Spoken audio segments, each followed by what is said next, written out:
Good afternoon, everybody. Welcome to episode 16 of the Badger Call. My guest today, one of the new signings in the winter, Chris Sheldon, opening batsman. Hello, Chris. Hello. Obviously, this chat will be a bit different today, having never actually played for Meadows yet. No. 3 pre-season training sessions. And a Christmas night out. that's about it. That's about it, isn't it? Yeah. That's about it so far, isn't it? Yeah, that's it. Unfortunately, but we'll get there. Yeah. Your cricketing career.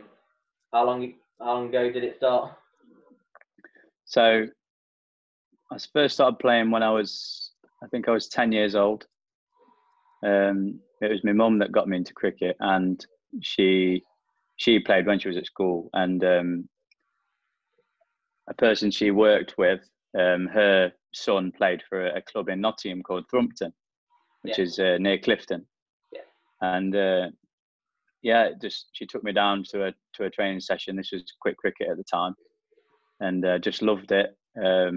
Amazing little village club in the middle of nowhere, and I just remember spending a good few summers down there, and it just took off. Really, I just loved it. Were you into cricket before then, or was that what got you into cricket? That's what got me into it. Really, I didn't before then. It was more just football and swimming and stuff. But it was my mum that took me down there, and that was it. Yeah. Well, so how long did you play for Thrumpton for? So I think it was 2 years or 2 or 3 years. Yeah. And then, do you know John O'Clair? Yeah. I heard of him. Yeah. So John only lived 3 doors down from me in West Island, where I lived at the time, and he started coming down with me. So it was kind of both of us down there, and then his friend Josh started playing for Duffield. So of course Jono moved to Duffield, which is when you're that age, you kind of just follow your mates, don't you? So yeah. I ended up following him to Duffield at 12. I think it was 12 or 13. I'm not 100%. And then that was it.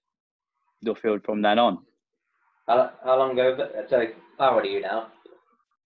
27. Good 14, 15 years. So 15 years at Duffield, yeah. What were your first memories of Duffield? It was big. The ground's huge. I mean, I don't think it's quite Meadows, but it's a big size. And I'll always remember the old pavilion. Such a picturesque ground, and I just loved just the character of the place. Yeah. Like the nature reserve at one end and the church and the river that surrounded the grounds. It's like perfect village cricket. I was having this discussion with someone the other day, like what makes like a perfect ground. And I always think having a church somewhat like next to the ground or near enough next to the ground is like one of the key features. Like having the backdrop. Obviously, Duffield, Meadows, Cromford, Ambergate have all got pretty similar, all on the same stretch of river. They are just beautiful places to play, aren't they? They're all just really similar grounds. Yeah, lovely, mate. Really nice. I think I've only ever played there twice. I think played there. I played an under 15 game there, where I can remember going for a catch, and someone ran into me as I was taking the catch, and the ball just dropped in between us.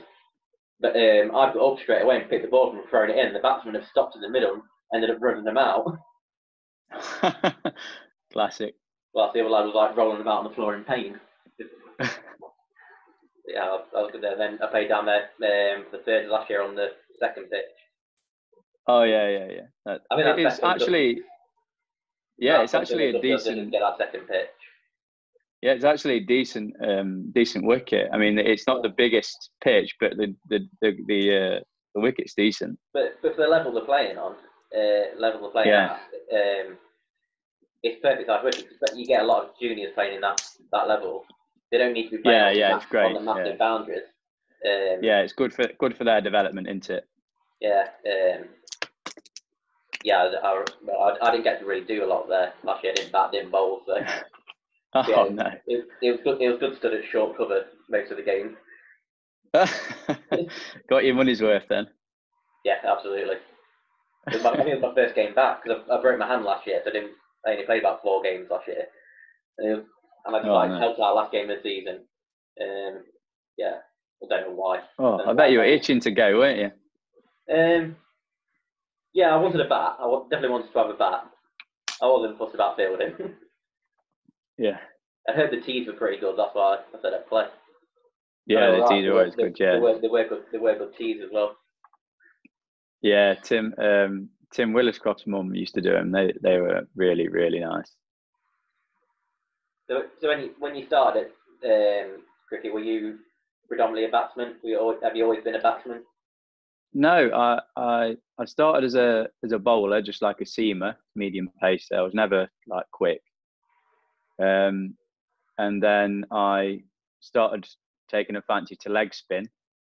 And I had a really good season one year. I think I took 40 odd wickets in a season, 43 wickets. And Duffield actually paid for me, or sponsored me, to go and have coaching with Terry Jenner, who was Shane Warne's coach down at Surrey. So yeah, I spent a weekend down there,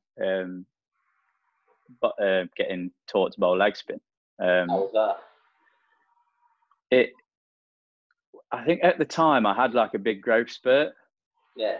And so, and then he was kind of changing my action and my grip and things, and it kind of ruined me a bit. And then I could never really, after that, get back to that rhythm.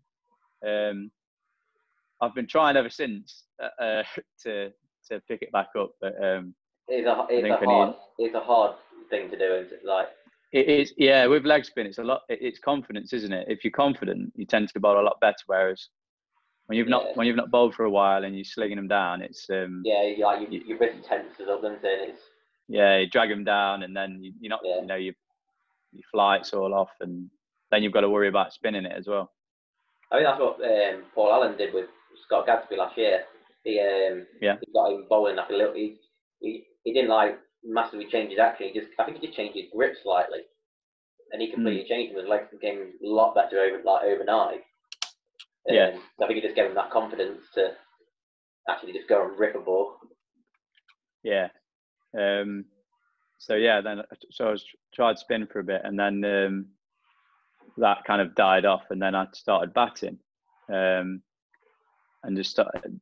I think because the bowling wasn't going to plan, just started batting more and more, and then I think when I was at under 15s. Yeah, I was at under 15s at the time. I got my first call up to the third team. Yeah. And started batting. I think I started off batting 4 or 5, something like that. But yeah, it just kind of hit it off from there. Do you remember what your first cricket bat was? Yes, first cricket bat was a GM Purist original. It's amazing how many people have these GMs. Like everyone. 20 quid from Asda Spondon. I remember buying it. Oh yeah, they did teach us cricket, didn't they? Yeah, I remember that. I remember going to buy cricket. Yeah, I remember him at years ago when they sold them there, Asda. Yeah, well, that would have been 2005. So after the Ashes series, wasn't it? Yeah, Michael Vaughan's bat. Yeah. I was saying my stepdad had the same bat. He loved him. Like you never really hear a bad Gunn & Moore bat. Like no, probably around 20 quid. But yeah, it was one of them cotton front ones. What have you got now? Now I've got what have I got?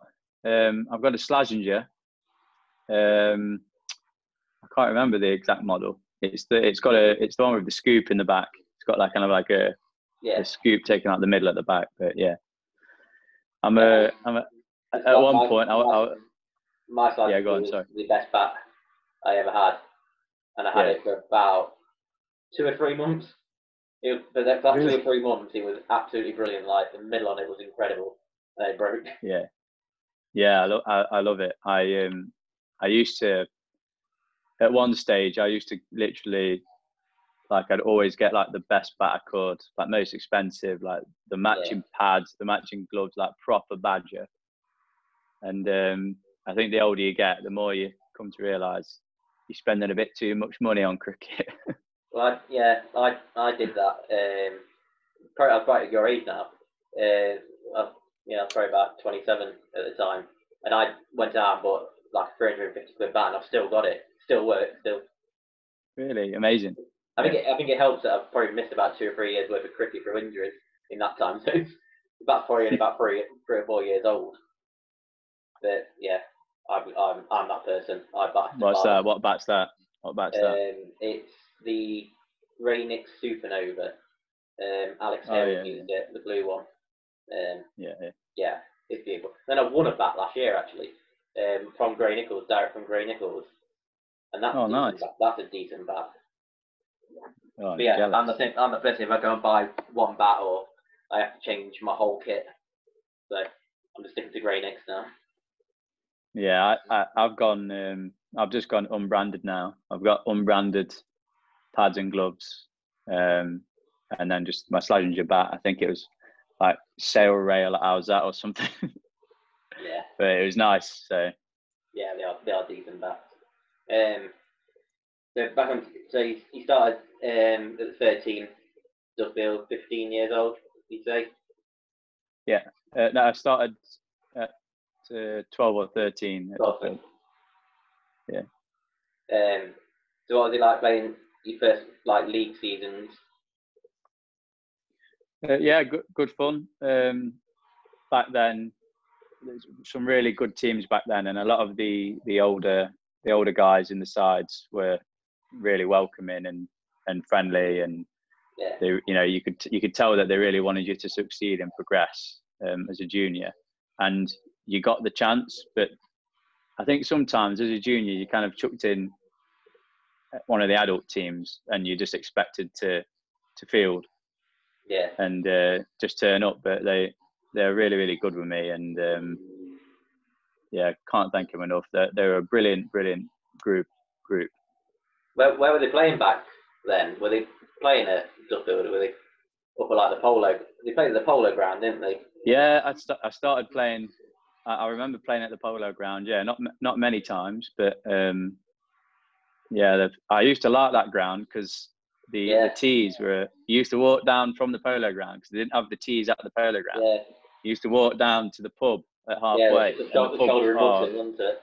Yeah, the cakes there were incredible. Yeah. And I was a lot larger in my youth. Yeah,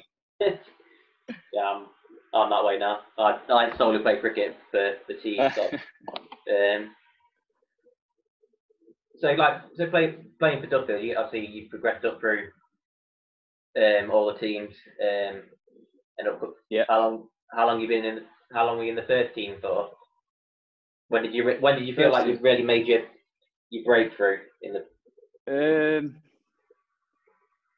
Well, when I was 14 in the thirds, I made my first 100 when I was 14 in the thirds, and I kind of thought I might be able to bat a bit here. I started to kind of believe in myself where I'd never had before. And then after that, I think the season after that season, in the thirds, I was in the twos. Yeah. And I was starting to make a bit of a name for myself.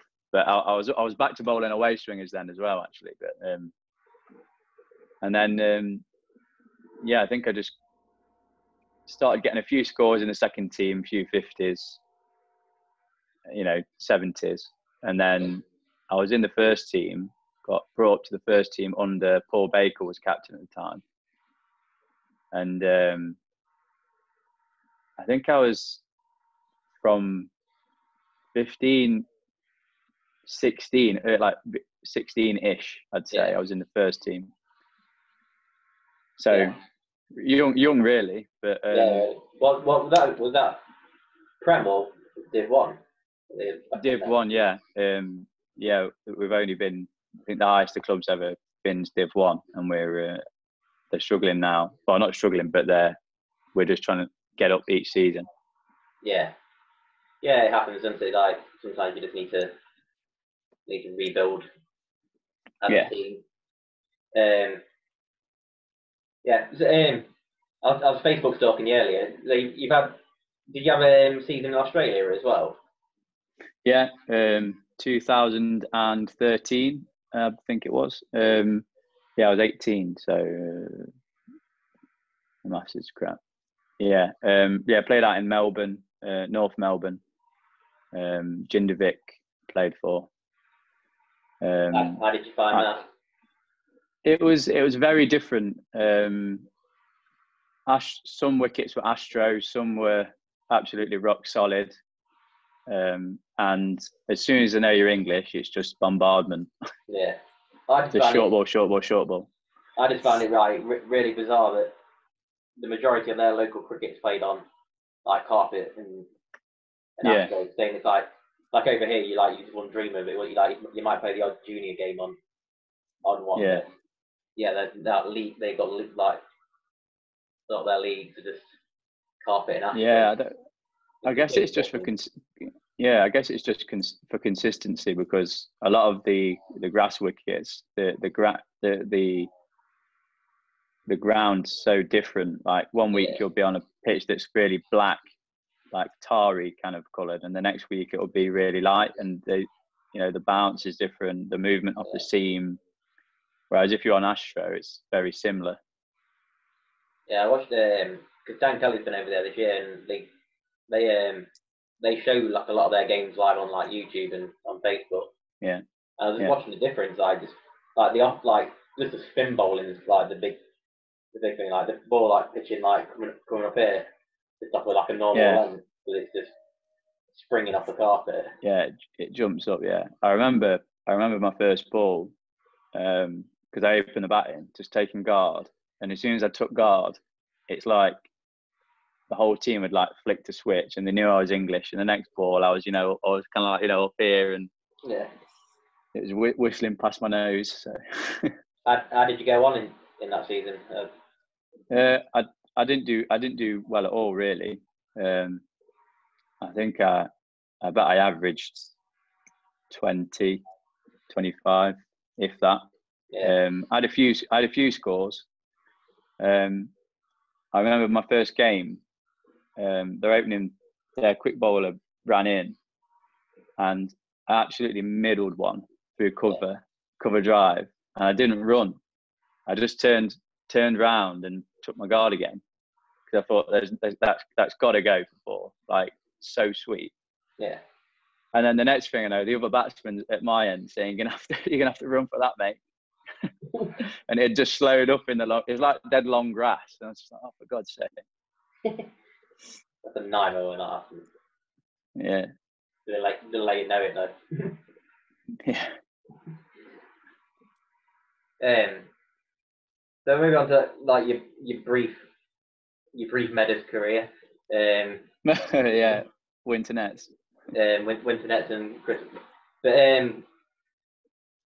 what were your first impressions of Meadows? What made you want to change it? Just change the scenery? Well, the last few years at Duffield, I'd been contacted by a few clubs, and the season before 2018, Jamie Rowland had contacted me and said, "Do you want to come down to play for Belper?" And at the time, that I just didn't think it was right. Yeah. Whereas this season, he contacted me again. I don't know if it was before the end of the season, or I can't really remember. But he contacted me and said, coming up for a coffee. Would you be interested in coming down and playing for Belper?" And yes, something felt different last year playing Yeah. for Duffield, and I arranged to meet up with Jamie and Matt Ferry at Yeah. I think we'd met at Starbucks. That sounds like a Jamie Rowland thing to do. Yeah, yeah. Yeah, if you want to meet up with Jamie, just tell him Little Eaton Starbucks and he'll be there in 5 minutes. Oh, yeah, yeah. Yeah, and we met up and we chatted and they explained, you know, what the club was wanting to do in the future and what the 5-year plan was. Yeah. And that they had a full-time coach in Paul. You know, they showed me the renovations to the ground. I actually went down to the ground and they showed me around. Yeah. Met Paul down there.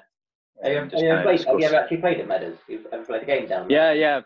I've played, but only as a junior. Yeah, long time ago. So, yeah, a long time. Yeah. So I went down to the ground, had a look round, spoke to Paul. Yeah, Jamie and Paul debriefed me. You know, told me what my role would be in the team. Yeah. And yeah, it just felt right at that time. I felt like I needed a change after so many years at Duffield. And yeah, the shoe fit, so I went for it. What were you? You came out for the Christmas. Christmas drinks. Yeah. I don't know what time you left or anything because I was absolutely hammered in the end. Yeah, I was a bit worse for wear.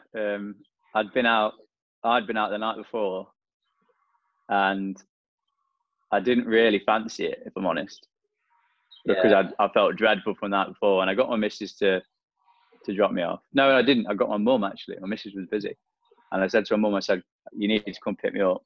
I need a lift to Belper." And she dropped me off on the hill. Can't remember what the pub was. A great sunset. Yeah. And I walked in feeling a bit ropey. Went to the bar, said hello to the lads. I think Jamie, Chris Whiteley, and I think it was Jamie, Chris, and you, wasn't it? That were there already. Yeah. And I remember going to the bar and saying, "Can I have a pint?" And she went, "Oh, sorry, we don't take cards." So immediately turned around and I was like, "Has anyone got any money?" So they had to get me. Chris Whiteley got my first drink for me. Yeah, And then the rest of the night, I think I got there about 3:30, and I think my missus picked me up at 7 because I was in like a bad way. Oh yeah. Yeah, I think we've only been to about 3 places, haven't we? Yeah. But yeah, loved it. Loved the guys. Got on with everyone.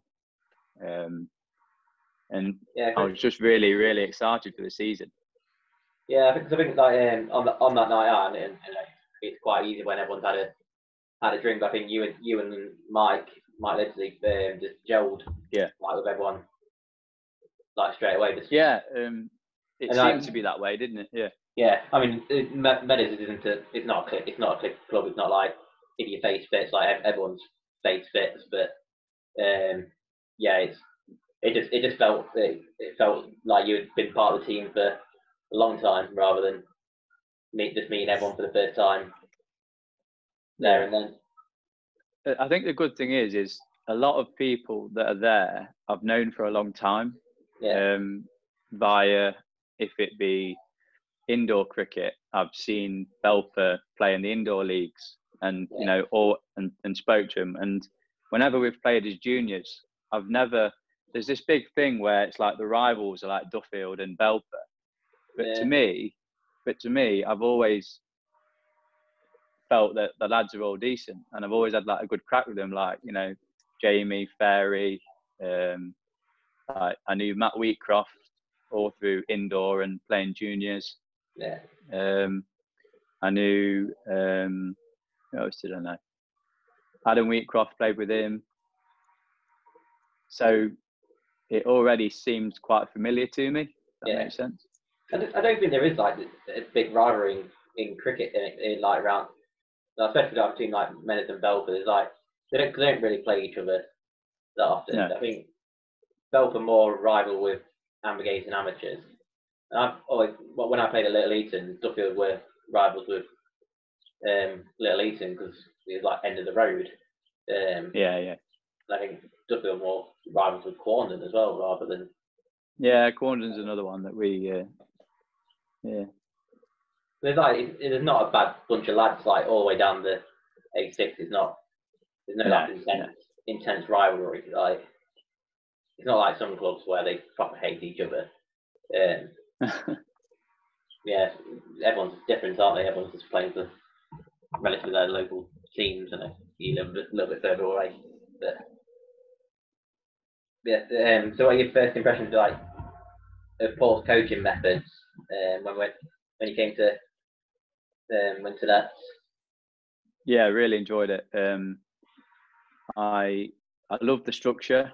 I love that we always just get the fielding out the way first.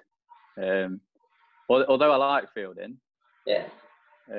But he made it really fun, and some of the drills seemed to be really realistic. Yeah. And they really push you as well. Like the drill he did when he was at the far end of the hall, and he'd use the Incredible and the soft bat, and he'd literally lace it. And it's just, the stopping it however you can and launching it in, and everyone's laughing and joking, and you just kind of relaxed instantly because everyone's having a good time. Yeah, because it's high level stuff, but when it starts feeling like a chore, that's when it's not. Yeah. You don't think you get anything out of it. When it feels fun, basically, it is. And it seemed to, and the sessions seemed to run really smoothly. There was always a plan. He brought the whiteboard one week. Yeah. With the plan for the season, how we're going to play our cricket, and really professional, and that's what I love. Yeah, and I say it's a lot like when I left Little Eton, when Little Eton folded, one of my big reasons for joining Meadows was everything seemed like professional. About it, like just like that, just down to the train, like down to everyone wearing the training kit and like the training sessions. I know they had a different coach at the time, but yeah, since Paul's come in, it's a lot better. It just feels like, and I'm never going to play professional cricket, and it just feels like you are when you turn up to a training session. It just feels like you are actually a proper cricketer, rather than just like a local. I mean, I hate training, and I enjoy going to those training sessions. Yeah, I think Paul makes you feel like you're the he concentrates on you personally, but he does it to everyone, so everyone feels like they're getting the best out of their training session. Yeah, I know, because I know like, this big thing is like he can't do everything for you. You've got to do it for yourself. And I think it just gets you thinking about your own game, like how you think you can improve it, and then just gives you that little bit of advice. Most people don't actually need any training; it's just all in their head.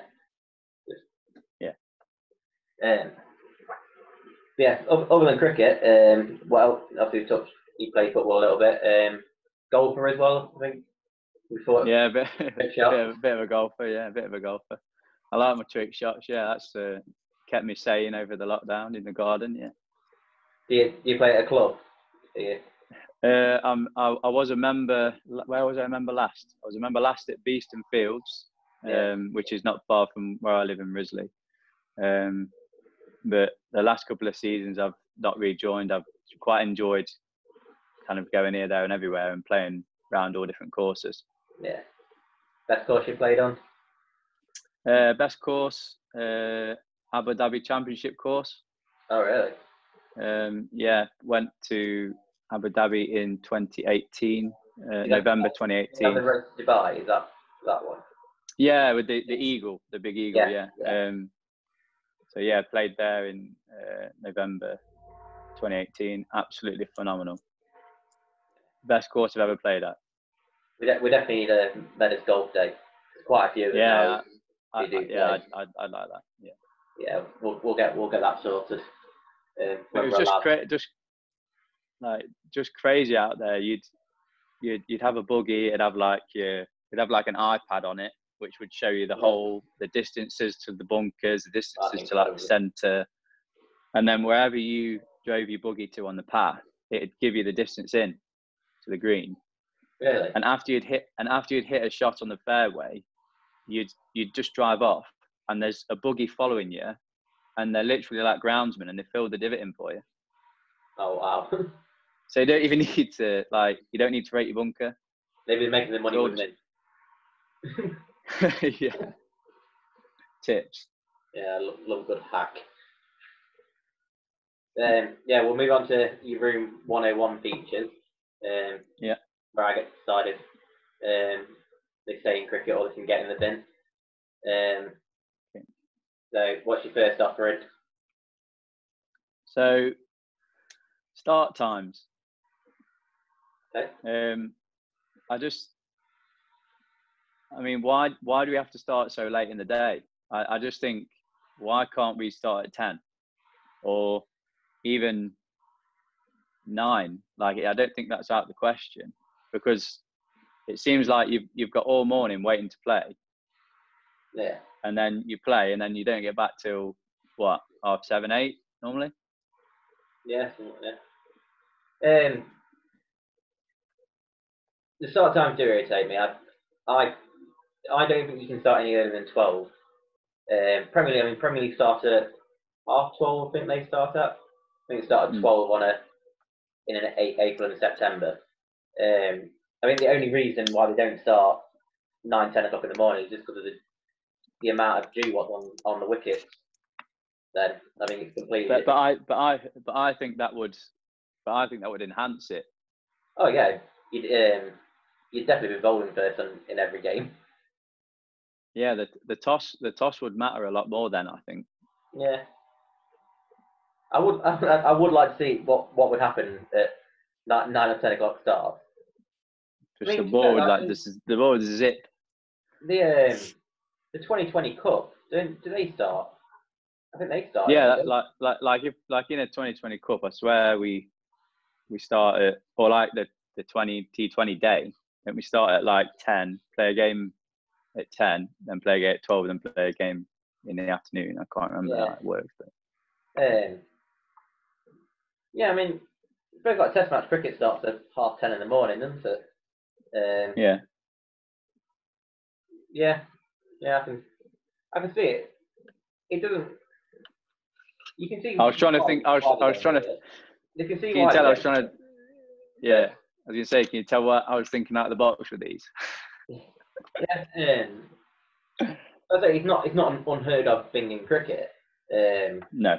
Like championships and Test matches start 10:30 in the morning. I mean, is it the worst thing? Especially when it gets to like July, where it's red hot in the afternoons and everywhere's going to be like an absolute flat deck. There's a bit of a bowler's advantage at 10 o'clock in the morning, where there's maybe a bit of dew on the wicket. Might make the game a bit better. A bit more interesting. Yeah. So I'm not going to say that. I'm going to go do a recycling bin. Okay. I would like to see what would happen. Playing a full 46 league over game starting at 10 o'clock, 10:30 in the morning. I think some people just struggle to get out of bed. Well, it depends if you've been out on Friday, doesn't it? To be fair, a few players still drunk at that time. Yeah, I bet they would, yeah. I kind of agree with it. Would like to see something like that. So your second offering? Second one, I'm going to go rain delays. Yeah. I just think we should look. Well, it's kind of like a double point. This one, I think we should look at the forecast for the weekend on the Friday and kind of. I know it's hard to make the decision because the forecast can be wrong, but I think sometimes you've just got to use common sense and just go with the forecast. And I think that the league should be more lenient with, if the forecast is horrendous on the Saturday, why can't the club or both teams organise the game to be played on the Sunday. Yeah. Well, they have enough free Sundays. I mean, it doesn't even have to be the day after. It can just be later on in the season. It's only really last game of the season where you probably won't be able to do it. They should say that's the final day of the season. If a game of football gets called off for rain or waterlogged pitch, it gets rearranged for later on. Yeah, whereas we just lose the game, don't we? Yeah, and it always seems to be against the team at the bottom of the league. It never, you never get rained off when it's top v second, do you? It's always the team who's bottom of the league. You can see the clouds. And you just get sick of sitting around watching it, don't you? Yeah. It's forecast to rain all afternoon. You turn up and it's overcast but okay, and you're just expecting it to rain, and then it rains for like 4 hours. You just sat there, aren't you? Just seems like a waste of time. Yeah, especially when you're not allowed to drink in that time either. Yeah. Slightest bit of rain. Game cancelled. Yeah, I did do a Greggs run one year, waiting in the rain. I just went to Greggs. No, I wasn't playing for Meadows at the time. There was two players that played at Darley Abbey, and he was chucking it down then, and they thought the game was going to be called off. Went down to the Mark Eaton McDonald's. Yeah. And then got the phone call saying we're going back on the pitch in like 2 minutes. Like, where are you? And they were still in the queue at McDonald's. And they had to like sped back to the ground and came onto the pitch with like the burger still in the pocket. Between over hamburgers. Yeah. But yeah, I hate rain delays as much as anybody. And I genuinely can't see why they can't rearrange fixtures. Especially when it's called off like the day before. Like, the weather forecasts are usually pretty spot on these days. It's like, if it's going to rain, it's going to rain. Yeah. Call the game off, rearrange it for later on in the year. And if that game gets rained off, then so be it, then that game is rained off. So yeah, I agree with you. Get in the bin. So what's your third offering? So for my third one, I didn't know how. Can any of these be in the professional game? Yeah, absolutely. Yeah. So stump mics to be unmuted. Oh God, yeah, absolutely. You want to hear everything what's being said. I just think that it would just, even if it has to be a red button feature. So kids can't hear it. Yeah. But some of the funniest stuff. I'd pay for that. Yeah. Some of the funniest stuff you hear is off that stump mic. I'd pay. You wouldn't have mind the Windows Tino if there wasn't a stump mic, because that got picked up on the stump mic. There's all the Indian wicketkeeper and Tim Payne last year before. Yeah. Like that whole series, it was just absolutely incredible. Like some of the banter what was going off on there. But like even the stuff that's not banter, like the stuff where they're actually getting quite aggressive, I think that would just be like you say, a red button feature. You can I'd even pay for it, just to have it unmuted. Absolutely. And just listen. I'd just love to hear the stuff going on between like England and Australia. Like in a test match, 5 days. Australia, India are even worse. Yeah. I can imagine the South Africans have usually got something to say themselves. So I'd absolutely love that. In the Boucher days. Yeah, but you always hear like the things what get said on a cricket pitch, and like there was the Shane Warne one, but every time Shaggy White gave me a biscuit, that's why I say that. But that's only because that's been repeated off the pitch. That never got picked up on a camera or anything. No. But yeah, I'd love to hear. Which I think is a shame. Which I think is just a big shame, isn't it? Yeah, I mean, you could sell it down the route that I think you want to hear what the captains are saying or what tactics are going on, but you just want to hear the sledging. Yeah, it's one of the best bits, isn't it, about cricket, the sledging. Yeah, Absolutely. And I know pictures on the other day saying there's a time and a place for it, but I've said some horrendous things on the cricket pitch. As long as it stays on the cricket pitch, it's fine. You walk over the boundary ropes and that's it. You're fully into it. Yeah. It's boring otherwise. I think especially as a wicket keeper, I think people expect it. I think everyone will do it more or less. What they can get involved or they can't. But I just think sometimes it can be so funny. And I mean, I've had to step away to like almost the square leg umpire because I'm laughing at what the slips are saying. Yeah, it is the best part of cricket. Other than the teas, it's the best part of the day. Is just hearing something original is. Yeah, well, we played. I think it was last season, or it might have been 2018. Playing for Duffield, and we were playing Stainsby Hall, and a good mate of mine, Jack Anderson. Yeah, no, Jack. Yeah. Was in the slips, and I think previously in the week I'd built a floating shelf for my missus in the bedroom. Yeah. And I'd put pictures of it on Instagram, obviously. And I was stood there batting, just taking my guard, and I'm just kind of like looking, watching the bowler run in, and I just hear like a whisper. I hope he's as good at cricket as he is at making desks. I just had to walk away. Really. Yeah, I mean, Jack's a good lad, isn't he? He is, yeah. I saw his house got destroyed into him there. That was quite sad. Yeah, horrendous. Yeah, horrible. Yeah, I could see the smoke from my house. Could you? Yeah, because it's not that far away, is it? No, I'd literally just gone out for the daily walk, and I looked left down towards Sandyacre, and you could just see all the black smoke coming up. And I looked at my phone, and he'd sent. We've got like a group chat, and he'd put a video in the group chat, and it was just horrible. Yeah, I mean, it gutted everything, isn't it?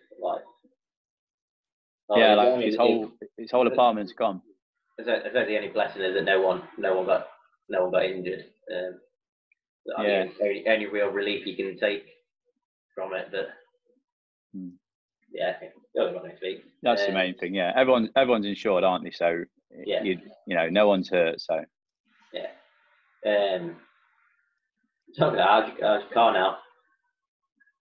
My car, it's I think it's gone to auction, or it got writ off anyway. Spare parts. Yeah, I remember after that had happened, I rang Jamie, and he was like, I think he thought it was strange that I was calling him at like 7:15, and he was just like, "You all right, mate?" I was just like, "Yeah, I'm not going to come tonight. I've gone into the barrier on the 38." Yeah. Scary. There's some excuses to get out of football, and there's spinning your car. No. I was more disappointed about missing the football. I loved it, mate. Yeah, it's quite a good game actually, that one as well. Oh, damn. Pretty close game. I don't know if that was the game where I scored that absolute screamer, the one in the top corner. Oh no, I think I was there for that. Oh, you're there for that one. I was just putting that in there. But yeah, I agree with your point about stump mics. Absolutely love them. Absolutely best invention in cricket in a long time. Yeah. So I'll move on. I've got a fair few questions on Instagram for you. Really? Oh. Yeah. Oh, thanks for that picture, by the way. Yeah, it took a while to get through. It was like you have to try and find the most embarrassing picture. I just went, I'm just going for the McFly haircut. Yeah, I used to get called Bieber for that. Yeah, yeah.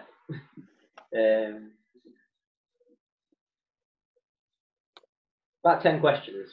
Just the most we've ever had. Okay. A mixture of people, or? Yeah. So Adam Short, Oh yeah. But are you planning to turn up for your first Belper Meadows game in your whites? No, I'm not.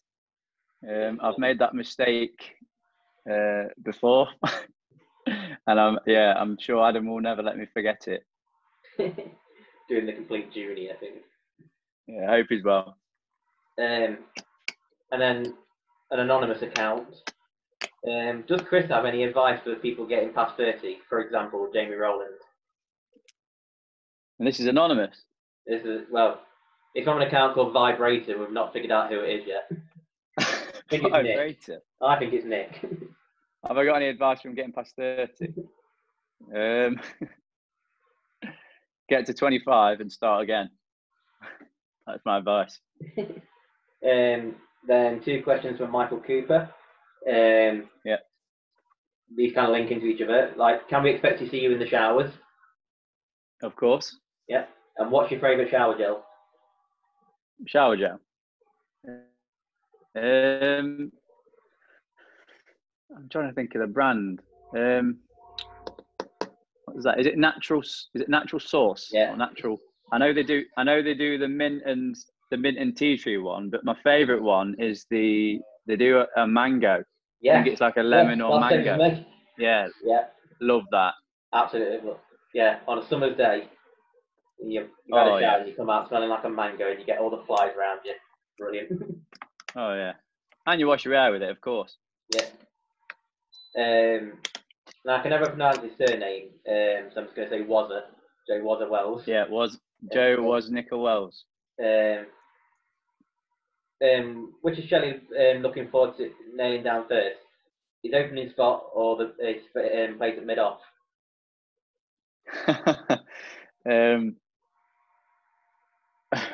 Place at mid-off, probably. So you've got a big fight. That's where Mike Cox fields. Yeah, to be honest, I'll field anyway. I'm quite mobile, so I'm not worried about the fielding. I bet it's 10. I bet I was at mid-off for 10 years, shining the ball for Wazza. Are you cheap ball shiner? Oh yeah. Got a few techniques. Yeah. And then Chollas has got 2 questions. What did you think of Belper Meadows before you signed? Before I signed, that's a good question. I don't really think I had a massive opinion. Yeah. Obviously, I knew. Yeah, I'd classed them the same as Duffield, Little Eton, Ambergate, kind of friendly club, I guess. Yeah, like the club down the Just road. Local. Yeah. Well, it's not down the road for me. It never has been, but I still play. Then Chollas also asked, what's the best cricket tea you've had? Cricket tea?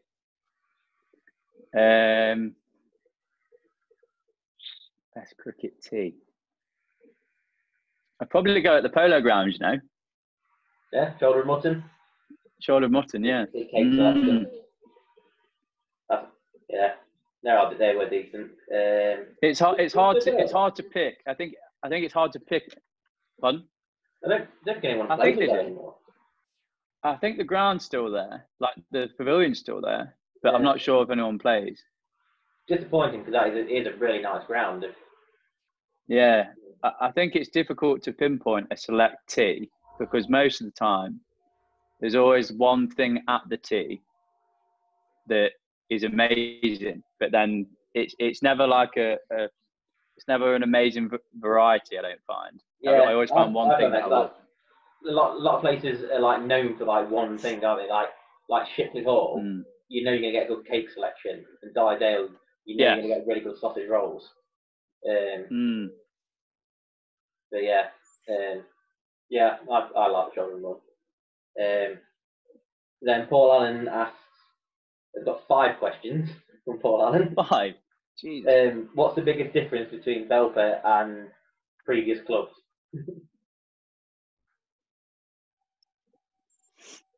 What do you not really know yet? It's another good one. Yeah, no. I'm actually. I'm going to say the professionalism. Is that a word? Yeah. Professionalism. The professionalism of training. I'm going to go for. Perfect. Then he also asked, "Do you actually like Jamie Rowland?"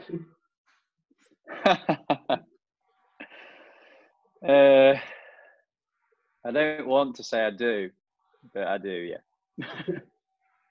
Is that like Stockholm syndrome? It's like you just like your stalker now. Yeah. Yeah. And then he's also got 2 questions what can kind of go into one. What's your pre-game breakfast and what's your pre-game routine at home? Okay. Good question. Pre-game breakfast. I do like a fry up. Yeah. On a Saturday morning. But if I didn't have the goods in for a fry up, it'd be a filter coffee and a bowl of Kellogg's Crunchy Nut. Have you been to Godfrey's in Duffield? Oh yeah, I've been there many times. Yeah, that's where I go before a game. That was wow. We should go. We should go. Yeah, I know Jamie likes it there. There's a couple of decent places in Belper actually for breakfast on the high street. I know Jamie goes down every night. He probably just goes to Starbucks, to be honest. Yeah, you see him at Little Eating Starbucks at 9 on Saturday. Yeah. So your pre-game routine at home? Pre-game routine. I like to get up early on a match day. So, well, when I say early, like 8:30, which is not early to a lot of people, but yeah, 8:30. Get a good breakfast in me, shower. I really like to have my bag packed the night before. I have everything set out in the big kit bag, all my wipes, training gear, clothes for after, shower gel, wash bag, hairdryer. Is your kit always in the same order? Is it always in the same places in your bag? What kind of kit? So like your bag, my cricket gear. Yeah. Oh yeah, that's the same. Yeah, I'm very OCD about that. I like to have my spot in the changing room. Yeah, I'm saying I have to be near a plug socket. Like really? Oh, for your phone. And I don't really use them. I don't like. Sometimes I take my phone charger with me, but yeah, I have to be near a plug socket. But you'd hate to sit next to me because my kit is everywhere. Yeah. So I'd say get all my kit in order. Pack my car, and then I like to chill out, which is a bit of thinking time about the game ahead before I leave. And obviously, I've got to leave earlier than most. Yeah. Do you have like a set playlist or anything, or do you like listen to the same kind of music on your way to games?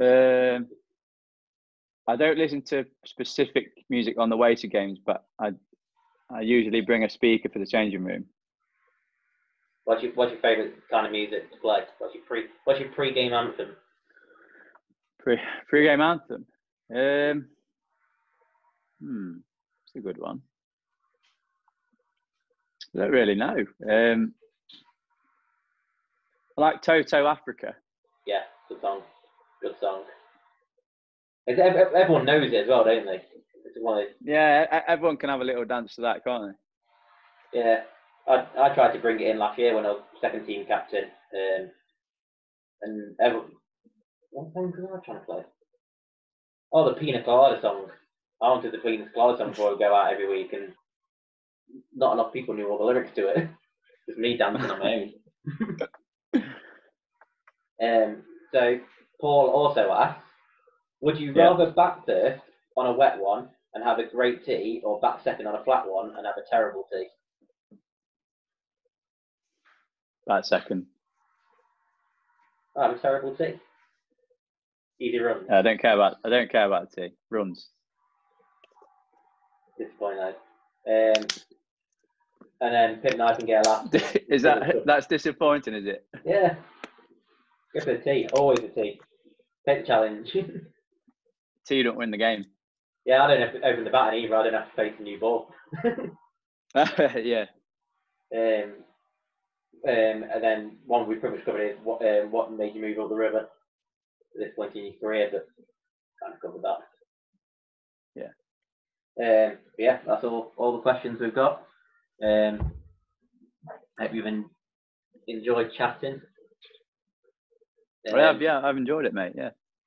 Yeah, I think it gives everyone a bit of an insight into. Obviously, you've met pretty much everyone at the club now through winter trainings and that, but obviously it's disappointing that the season's not really happening at the moment.